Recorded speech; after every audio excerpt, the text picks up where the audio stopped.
Quando a gente estudou a camada física, a gente viu que o nosso objetivo era fazer com que sequências de bits fossem enviadas de um computador até outro, né? Ou entre vários dispositivos, usando aqueles vários meios físicos de transmissão, né?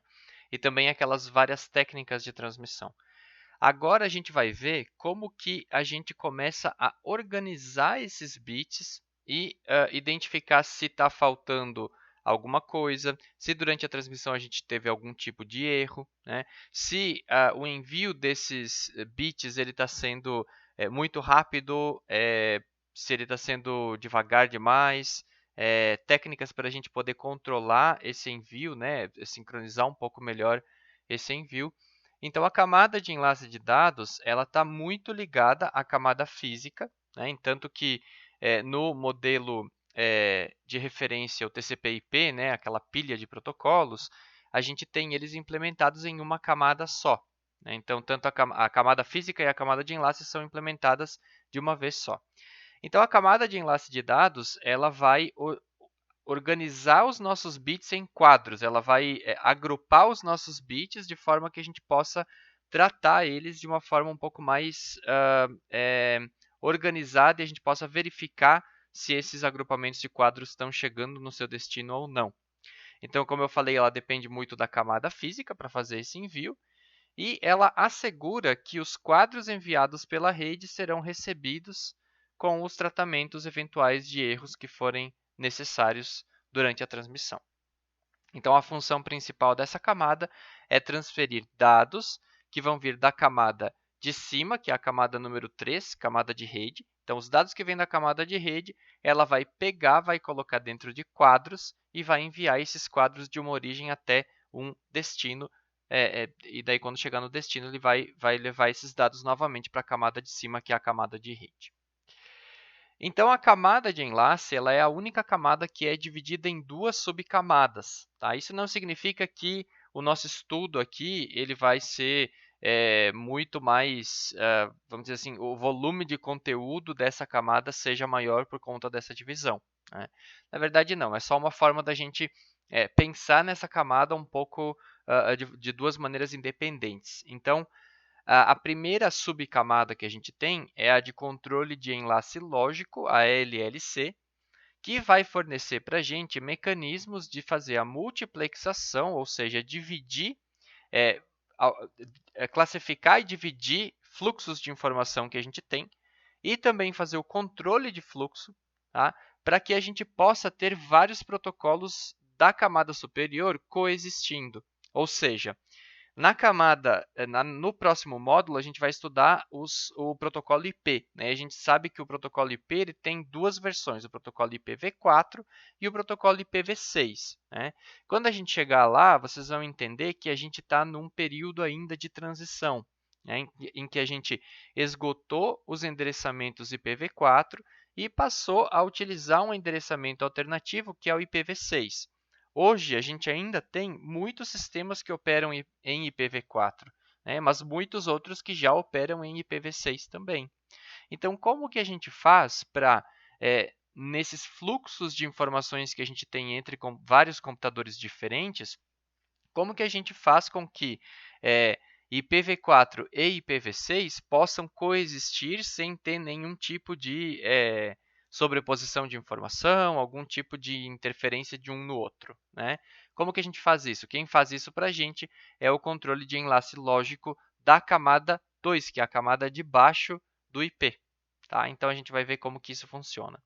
E a gente tem a camada MAC, né, que é a controle de acesso ao meio.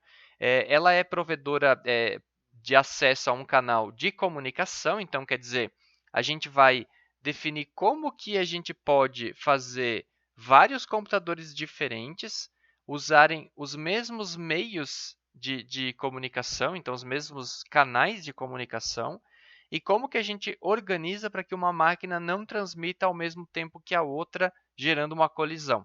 A gente vai ver como que se faz isso, tá? Além disso, essa subcamada ela também provê para a gente um endereçamento. E esse endereçamento ele se chama endereço MAC, ou endereço de LAN. Tá? Então, a gente vai entender como funciona o endereço MAC, que é muito possível que vocês já tenham ouvido falar. O endereço MAC ele acaba aparecendo em algumas situações. Quando você mexe, por exemplo, na configuração de um roteador, você pode chegar a alguma opção lá que vai ser o endereço MAC. Você tem como visualizar o endereço MAC de um computador, da placa de rede de um computador, por meio do sistema operacional. Então, o endereço MAC ele é um endereço que, de certa forma, é conhecido. Tá? Então, a gente vai ver esses elementos. Para a gente definir um pouco melhor o contexto, a gente tem vários elementos nessa nossa camada. Então, aliás, a gente tem vários elementos nas nossas redes. E na camada de enlace, a gente tem o comutador ou switch, que é esse elemento aqui, o segundo elemento aqui da nossa figura. Então, o que acontece? O comutador ou switch, ele implementa até a camada de enlace. Então, implementa as camadas física e enlace. Enquanto que o roteador implementa uma camada a mais e os computadores ou hospedeiros implementam todas as camadas do modelo de rede que a gente estiver utilizando. Tá? Então, a gente tem a conexão entre dois elementos físicos que estão fisicamente conectados. Então, seja um host com um roteador com um roteador, um host com um host, que seria um computador com um computador. E isso acontece implementando camadas diferentes, como a gente viu na figura anterior. Dependendo do dispositivo, ele vai implementar até um certo nível. Para a gente, nessa camada de enlace, o que interessa é que, nesses retângulos brancos que eu tenho aqui, nos dois lados da comunicação, eu tenho uma placa adaptadora. Essa placa adaptadora é uma placa adaptadora de rede. Então, ela pode ser lá uma placa Ethernet, ela pode ser uma placa Wi-Fi, tá? Ela pode ser placas de diversos meios físicos diferentes, mas ela é uma placa adaptadora de rede de uma forma genérica. E se ela, então, tem no nível físico um enlace físico que liga uma placa adaptadora na outra, que é esse fio preto que eu tenho aqui, a gente vai ter, em um nível um pouco mais lógico, acima na camada de enlace, a comunicação entre duas partes usando um protocolo de enlace. Então, isso é o que a gente sempre fala, a característica horizontal da comunicação de um protocolo. Então, camadas iguais em dispositivos diferentes se comunicam. Então, usando a camada física, a gente faz a transmissão dos bits de uma máquina para outra, mas, em cima disso, a gente vai ter um protocolo de enlace que vai organizar esses bits, que vai verificar se teve algum erro na transmissão e vai tentar recuperar desse erro, vai verificar o controle de fluxo, vai verificar quem pode acessar o enlace em cada momento e quem não pode, vai endereçar para a gente essas nossas placas adaptadoras. Então, endereçando as placas adaptadoras, eu vou ter todo um fluxo de informações que usa informações de endereço de origem e destino. Então, nessa aula, a gente vai ver todos esses aspectos. A gente vai ver como que a gente define esse endereço MAC e como que ele vai ser utilizado na nossa comunicação. Serviços da nossa camada de enlace, então. Ela vai fazer o enquadramento. Então, quando eu falei para vocês que a gente agrupa os bits em conjuntos, a gente está fazendo a delimitação de quadros, então o enquadramento, e o acesso ao enlace, como que a gente vai poder enviar uma informação. Se eu tenho um computador transmitindo em um determinado momento, eu não posso fazer outro transmitir também. Eu tenho que ter uma coordenação para que a gente não tenha uma colisão de informações e daí a gente nesse caso, perderia toda a transmissão que estava sendo feita. Tá? Então, a gente vai fazer encapsulamento de pacotes em quadros. O pacote vem da camada de cima, entra dentro do nosso quadro, e o quadro vai ser o que a gente vai enviar na camada de enlace. Tá?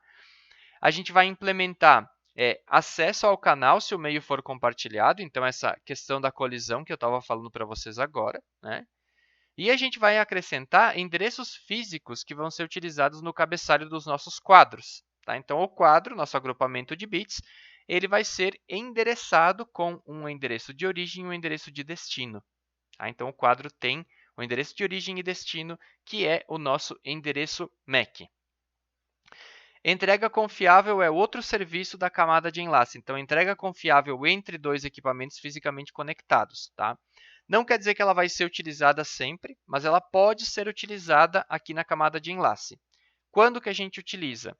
Quando a gente tem situações em que existem altas taxas de erro. Então, o exemplo que eu tenho aqui no slide é enlaces sem fio, né? Enlaces wireless ou Wi-Fi seria um dos exemplos. Né?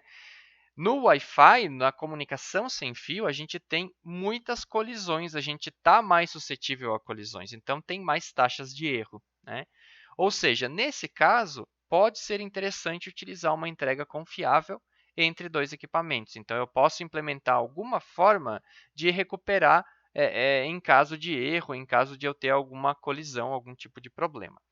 Quando a gente tem um enlace com baixas taxas de erro, aí a gente pode abrir mão da entrega confiável nessa camada. Tá? A gente vai ver que existe entrega confiável lá na camada 5, que desculpa, na camada 4, que é o nosso módulo 5 nesse curso aqui, tá? Que é a nossa camada de transporte. Lá a gente vai estudar o protocolo TCP, que vai fazer para a gente essa entrega confiável. Tá? Mas isso é assunto para a gente abordar depois. Por enquanto, a gente se foca nos detalhes sobre o enlace que a gente está utilizando. Se tem altas taxas de erro, é legal colocar uma entrega confiável já aqui na camada 2, camada de enlace.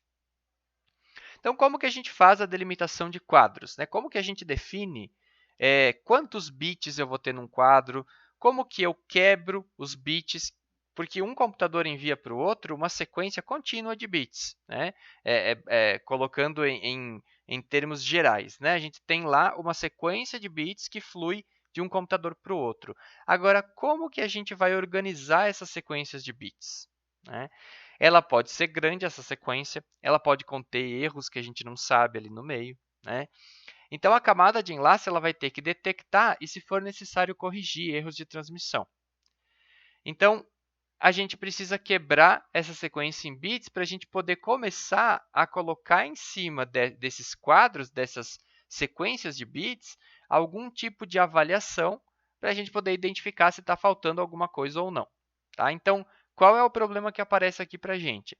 Como que a gente agrupa essas sequências de bits em quadros para que eles possam ser processados como unidades de informação? E como que a gente delimita esses quadros? Né? Então, a gente vai partir de que princípio? Eu acho que é melhor quebrar em quadros com 10 bits, mas por quê? Será que essa é uma boa estratégia? Ou será que eu tenho que analisar o meio físico que eu tenho para fazer essa quebra de quadros, essa delimitação de quadros? A gente vai ter que usar algumas técnicas. Esses métodos, essas técnicas, alguns dos mais usados são o contagem de caracteres, o caracteres de início e de fim, que vão fazer uma delimitação de onde começa um quadro, onde termina esse quadro. Se precisar, usa caracteres de preenchimento. Tá? Ou a gente pode usar flags, que vão marcar para a gente onde começa e onde termina um determinado quadro, tá? Usando também caracteres de preenchimento. Ou a gente pode utilizar técnicas aí até ligadas à violação de código da nossa camada física, né, que é a camada de baixo. Então, que seria uma forma de você manipular a transmissão que você faz na camada física para delimitar, olha, aqui está começando um quadro, aqui está terminando um quadro. Tá? Então, existem todas essas técnicas aí e outras que podem ser utilizadas. Nessa aula, eu não vou aprofundar essas técnicas que são utilizadas para a gente fazer delimitação de quadros, tá? Mas se vocês quiserem dar uma olhada, a gente tem aí os slides 12 até 19 que vão abordar esses aspectos para vocês. A gente continua o curso agora lá no slide 20.